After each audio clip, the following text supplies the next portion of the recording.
People believe bedtime stories are meant to help you rest. They think stories quiet the mind, slow the breath, and gently guide you into sleep. That's true, but only up to a point. There is a moment, right before sleep, when your mind opens, not dreaming, not awake. That is when stories listen back. Tonight's story is very simple. There is no monster, no screaming, no sudden fear, just a voice. If you are listening to this in bed, that's good. If your room is dark, even better. Try not to move too much. The man in this story liked routine. Every night at exactly the same time, he lay down, closed his eyes, and played a story to help him sleep. Always the same narrator, always the same calm voice. The voice never rushed, never raised its tone, never made mistakes, until one night it paused, only for a second, but long enough to be noticed. The man opened his eyes. The room was exactly as it should be, dark, quiet, safe. He told himself the pause meant nothing.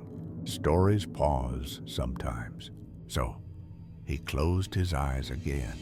The voice returned, but something was different. It spoke slower, as if choosing its words carefully. It described a quiet bedroom, a person lying still, breathing gently. The man frowned.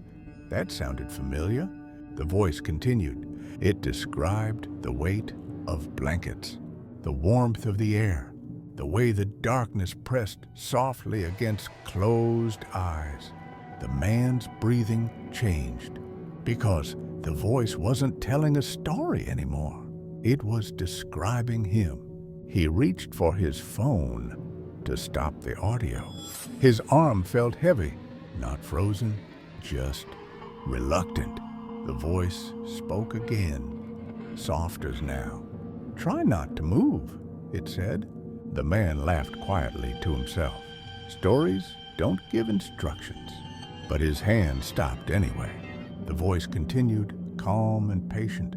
It said that the listener's eyes were still closed, that his room was very quiet, that the story could finally hear him clearly. The man wanted to sit up, but the bed felt deeper than before, as if it had learned his shape. The voice said this was normal, that sleep always feels like sinking. The room felt warmer, the silence grew thicker. The voice lowered even more. It said that stories are not meant to end. They are meant to be entered. The man tried to shout, but no sound came. The voice thanked him for listening long enough. It said, most people wake up too soon. Then the voice stopped speaking, but the sound did not end. Breathing continued, slow, close, not his.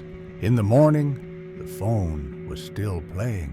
The story had no ending, only silence and a voice waiting for the next listener.